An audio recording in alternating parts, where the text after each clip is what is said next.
Welcome to Empowered to Grow, the podcast.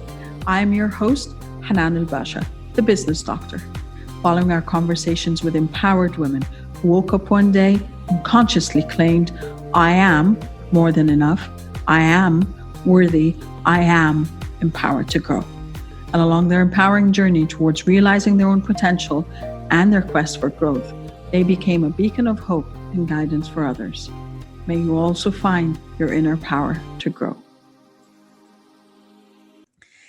Okay, so of course we're back, and because there's still so much we can talk about. And as the conversation continued with Nehal, we were talking about how her work and her focus is also really shifting these days towards the healing, and healing specifically the inner child within us, and all the wounds and the traumas that we are actually not aware of as adults. And for us to kind of really start moving forward with our lives, we have to go back and address them and uncover them and kind of really poke through them until we get to the root causes so we can start healing. I don't think Band-Aids don't work anymore. I keep saying that, it's not a Band-Aid. You have to go dig deep, get all the gushing blood and pus out and then start healing, really, to be able to move on. So, yeah, what are your thoughts, and how is this process coming along for you? Oh, crap. It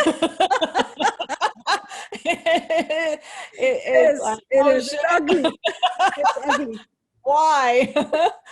But just like you said, I think this is part of the journey and part of the empowerment. And it's like getting into the down and dirty of our inner child. Yeah. And as women, we have so many attachment wounds. We have so many traumatic wounds and traumatic bonding. And from that part, we kind of, how we perceive life comes from there, how we perceive people. And so it's really working through and sifting through all of that. And this has been part of my, later kind of the healing process. Sure. And it's like, your abandonment wounds, your rejection wounds, and your, loss, this so much that we all go through. It's not that we're anything kind of out of the norm. No. But it's things that we have picked up as children, and that has come with us. And in order to kind of move from the inner child wound and how we react to the I call it the inner woman, inner child, and the wounded woman, to the awakened woman. Sure. And it has been a long process, and it's the same for men. You've got the wounded man, and then there's that process for him in our society, in our culture, what that means, and then moving into the awakened man, and really kind of shifting and changing and moving the perspectives to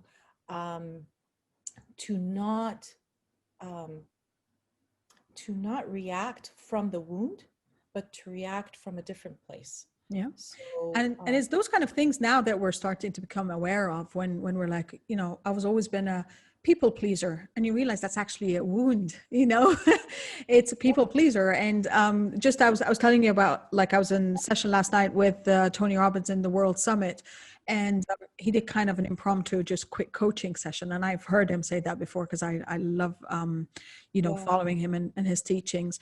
And he was talking to a lady who kind of has she's been holding herself back from starting her own business. And he's like, who are you trying to please? And who are you yearning? Whose love are you yearning? Is it your mother, or is it your father? And you don't realize that as an adult, these are the kind of things, these are the blocks, the stories you're telling yourself, and then the blocks that are in your life that they come with you as a child. I realized that, I had spent my life trying to please both parents and trying to live up to their standards.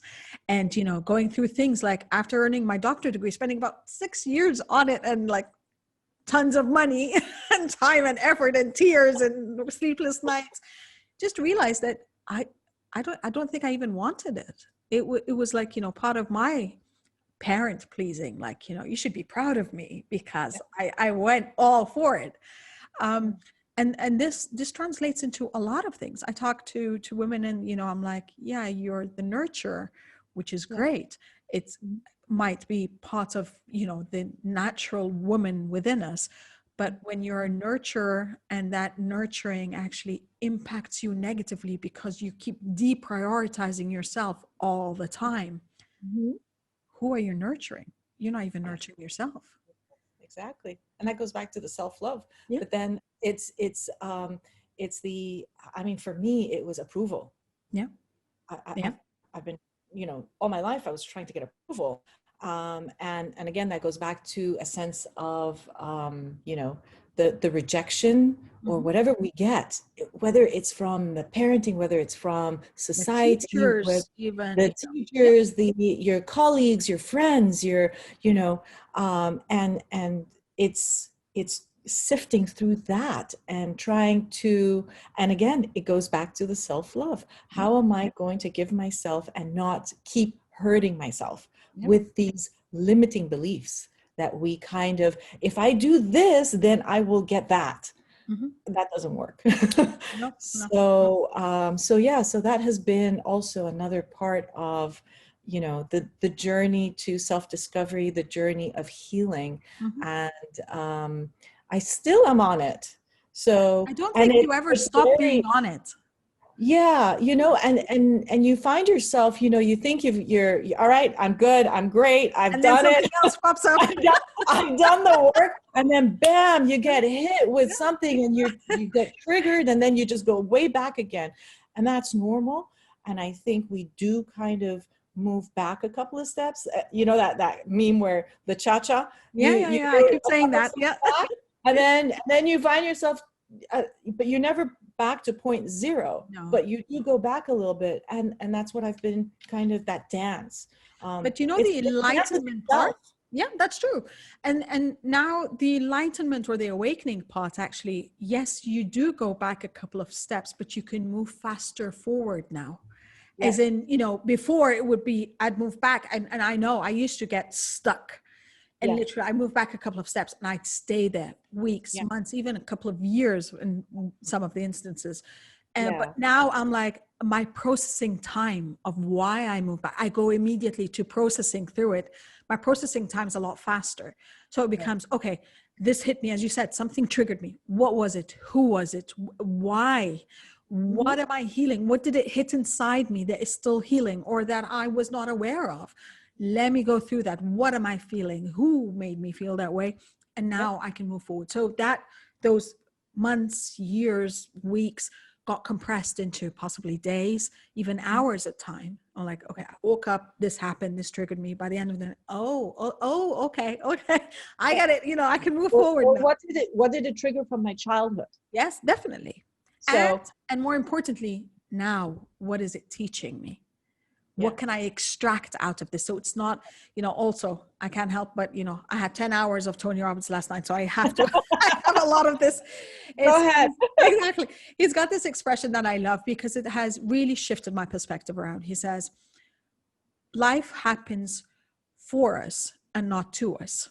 I love it. And we get stuck because we keep saying, why is this happening to me? Why am I all, you know, it's that victim mentality that keeps us stuck. Now I think, what is this teaching me? How can I move forward? What can I extract from this?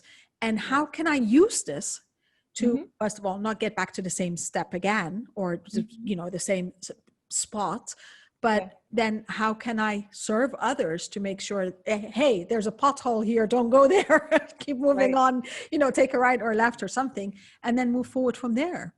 Right. No, absolutely. Absolutely. And I think, we all kind of, I with my clients, I sometimes, I kind of explain it to them because we panic. when we feel ourselves regressing. Yes. And it's like, okay, so every time you're going to keep moving forward. And when you do regress, it's going to be the span between each one or each time is going to get longer. Sure. And the time that you spend there is going to get shorter. Short. Right. So that's Yeah. exactly what you have been saying, that, you know, it's the time between is longer and it's shorter. And you kind of pick yourself up, and this goes back to the awareness Yes. and the digging deep. We fear digging deep. A Yeah. lot of people just try to protect, a lot of women just try to protect that and try to kind of live in some sort of denial phase. But it's only when you dig deep, only when you get in the deep and dirty, that you start to get unstuck, that you Yeah. start to kind of move forward, empower yourself, love yourself, and life changes. Sure. It changes. It gets so much better. And That's the you, point, is when you feel like the claims I keep hearing is, I don't have the time for this. I don't Mhm. have the capacity for this. I don't have the resources for this. And I have to keep moving because, the wheel is going. And I'm like, yeah, but eventually you're going to break down, and you're going to break That's, down really it's, fast. it's going to happen. Yeah. You know, those that say, I don't have the time, resources, XYZ, and they're all valid, Yeah. absolutely valid, but it's going to keep popping up. I Yeah. see people, women who are in their 50s, in their 60s, in their 40s, it keeps popping up.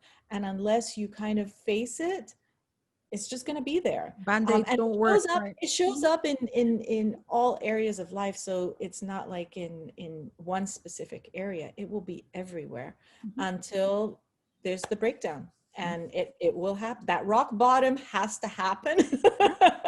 Has It to. has to happen.